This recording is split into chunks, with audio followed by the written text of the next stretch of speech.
Most marriages fail. हाँ, ज़्यादातर शादियाँ टूट जाती हैं। वेस्टर्न वर्ल्ड में डाइवोर्स रेट इतना हाई है कि आधी से ज़्यादा मैरिजेस डाइवोर्स पर ख़त्म होती हैं। सोचो, आधे से ज़्यादा। किसी भी सिंगल आदमी के लिए ये स्टैटिस्टिक सीधा डर पैदा करने वाला है। अब इस हाई डाइवोर्स रेट के पीछे रीजंस पे लोग बहुत डिबेट करते हैं। हर तरफ आर्ग्यूमेंट है, फाइट है, ओपिनियन है, और ऑनेस्टली इनमें से काफ़ी पॉइंट वैलिड भी हैं। स्पेशली वो जो ये हाईलाइट करते हैं कि वुमेन जो मेजॉरिटी डाइवोर्सेस इनिशिएट करती हैं, उनके पास सिस्टम में काफ़ी इंसेंटिव होते हैं शादी तोड़ने के लिए। लेकिन मेरे पास एक सिंपल एक्सप्लेनेशन है, इतना सिंपल कि लोग इग्नोर कर देते हैं, पर सीधा दिल पे हिट करता है। सुनो, शादी फेल होती है क्योंकि शादी अपने नेचर में ही एक हम्बल इंस्टीट्यूशन है। सिंपल है, बेसिक है, और इसी सिंप्लिसिटी की वजह से ये उन सब एक्स्ट्रा एक्सपेक्टेशंस का वेट उठा ही नहीं सकती जो लोग इसके ऊपर थोप देते हैं। एक ब्रिज की तरह सोचो, जब उस पर ज़्यादा वेट डाल देते हो तो वो कोलैप्स हो जाता है। शादी भी वैसी ही है, ये उतना ही सपोर्ट कर सकती है जितना इसे डिज़ाइन किया गया हो। और एंड ऑफ द डे शादी का असली काम क्या था? बस एक कंटेक्स्ट देना जहां दो लोग मिलकर बच्चे पाल सकें, बस इतना ही। इसके ऊपर जो भी तुम ऐड कर रहे हो, love, romance, exclusivity, duty, religion, sacrifice, security, legal status, social pressure, financial incentive, ये सब एक्स्ट्रा लोड है, और ये लोड शादी के डिज़ाइन से ज़्यादा हैवी है। और इन सब में सबसे हैवी क्या है? Romantic love. लव मैरिज का कॉन्सेप्ट दो बिल्कुल अलग चीज़ों को ज़बरदस्ती जोड़ देता है, एक लव अफेयर और एक डोमेस्टिक पार्टनरशिप। और यही सबसे बड़ी प्रॉब्लम है। शादी को कभी डिज़ाइन ही नहीं किया गया था कि वो एक साथ बच्चे पैदा पालने का स्ट्रक्चर भी हो, और पैशन, फुलफिलमेंट और एक्साइटमेंट का कंटेनर भी हो। ये लॉजिक ही नहीं बनता। लैम्बोर्गिनी मिनी वैन्स नहीं बनाती। सिंपल, लव सिर्फ एक एक्स्ट्रा चीज़ है, और हम उसको भी शादी के ऊपर थोप रहे हैं जैसे और सब कुछ। सेम चीज़ तुम जॉब्स में भी देख सकते हो। जॉब का काम क्या है? सर्विस के बदले पैसा कमाना, बस। उसके ऊपर जो भी तुम एक्सपेक्ट कर रहे हो, fulfilment, meaning, identity, excitement, fun, ये सब एक्स्ट्रा लोड है। जॉब कभी डिज़ाइन ही नहीं हुई थी तुम्हें मीनिंग देने के लिए, ना ही तुम्हारी आइडेंटिटी बनने के लिए, ना ही तुम्हें एक्साइट करने के लिए। जॉब का सिंपल काम है, काम करो, पैसा लो। प्रॉब्लम क्या है? ये नहीं कि जॉब फुलफिलिंग नहीं है। प्रॉब्लम ये है कि तुम एक वेल पेइंग जॉब से फुलफिलमेंट एक्सपेक्ट कर रहे हो। समझ आ रहा है? आगे बढ़ने से पहले अगर तुम्हें ये बात सही लग रही है तो इस वीडियो को किसी ऐसे इंसान को भेजो जिसे ये सुनना चाहिए। वर्ड ऑफ माउथ से ही चैनल ग्रो करता है। और अगर तुम्हें वैल्यू मिल रही है तो सुपर, तो लाइक भी कर सकते हो।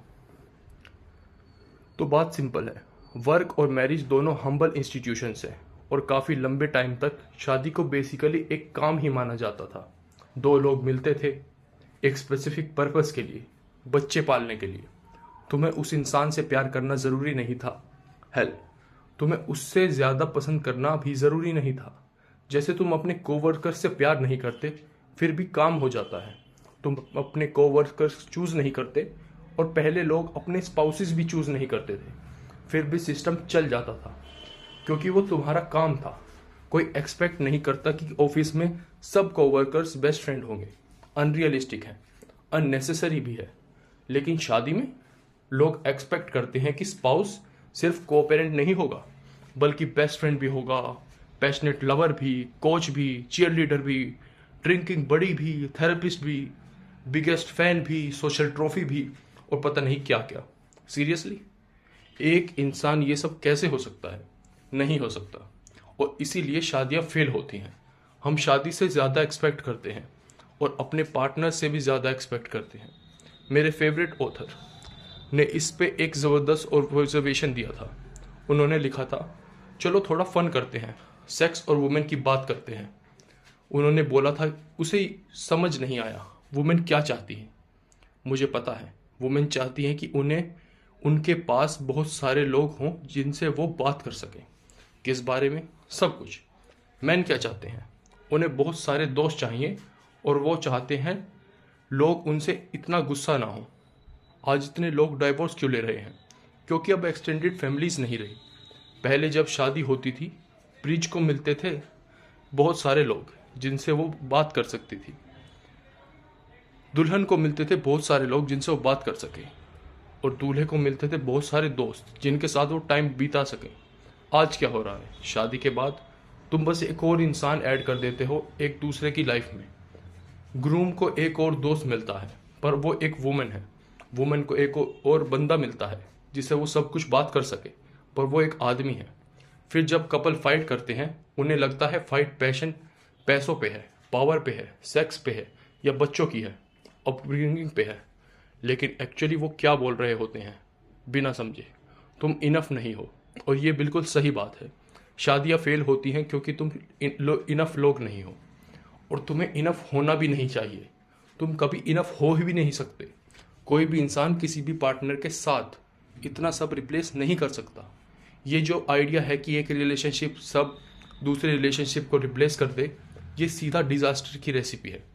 मेरे हिसाब से अगर शादी को बचाना है तो उसे वापस सिंपल बनाना पड़ेगा, वापस हम्बल बनाना पड़ेगा। हो सकता है इससे लोगों को पसंद ना आए, पर सच है, शादी को रिलीजन के साथ भी अननेसेसरीली जोड़ दिया गया है। लोगों के लिए यह मानना मुश्किल है, पर फैक्ट ये है कि शादी ओरिजिनली रिलीजियस इंस्टीट्यूशन नहीं थी। एग्जाम्पल सुनो। कैथोलिक चर्च में मैरिज को सैक्रेमेंट बनाया गया था 1563 में, क्राइस्ट के बर्थ के 1600 साल बाद। सरप्राइजिंग नहीं है अगर तुम समझो कि शादी एक सोशल स्ट्रक्चर का टूल भी है। सोसाइटी स्टेबल रहे और फ्रंट रहे, डायरेक्शनलेस बच्चे ना घूमे, इसीलिए है। और पर्सनल नोट पर, मैं उस रूल को सीरियसली नहीं लेता जो फॉलोअर्स पे अप्लाई होता है, लीडर्स पर नहीं। जीसस खुद मैरिड नहीं थे। उन्होंने कहा हेवन में हस्बैंड वाइफ का कॉन्सेप्ट नहीं होता। चर्च के लीडर्स, पोप्स, प्रीस्ट, वो भी मैरिड नहीं होते। बुद्धा सिंगल थे। जुडाइज्म के किंग सोलोमन के पास 500 बीवियां थी। इस्लाम के मोहम्मद की भी मल्टीपल वाइफ्स थी। पर हाँ, राम जी की सिर्फ एक ही धर्म पत्नी थी, पर वो मर्यादा पुरुषोत्तम भी थी। सच बताऊं, मुझे कोई मेजर रिलीजन का फाउंडर या लीडर याद नहीं जो स्ट्रिक्टली मोनोगेमस मैरिड हो। पर हाँ, शायद ये कोइंसिडेंस ही होगा। तो पहले शादी को रिलीजन के साथ जोड़ा गया, फिर कुछ 100 साल पहले इसे लव के साथ जोड़ दिया गया, फिर एक्सटेंडेड फैमिली टूट गई और शादी न्यूक्लियर यूनिट में आइसोलेट हो गई। और आज 50 साल से कल्चर, जेंडर रोल्स, ट्रेडिशन सब में केओस चल रहा है। आज की शादी कुछ 100 साल पहले वाली शादी से बिल्कुल अलग है। इतनी अलग कि सेम वर्ड यूज़ करना भी वियर्ड लगता है। और जब तक हम ये सारी मिक्स्ड कंफ्यूज्ड आइडियाज़ अलग अलग करके क्लियर नहीं करते, ये सिचुएशन और ख़राब होती रहेगी। शादी को बचाना है तो सिंप्लिसिटी लानी पड़ेगी, प्रैक्टिकल सोच लानी पड़ेगी, ओपन माइंडेड होना पड़ेगा। तुम डिसएग्री कर सकते हो, पर ये मेरा टेक है। तुम क्या सोचते हो कमेंट्स में बताओ। और अगर तुम यहाँ तक देख चुके हो तो लाइक और सब्सक्राइब करो। एज ऑलवेज सुनने के लिए धन्यवाद।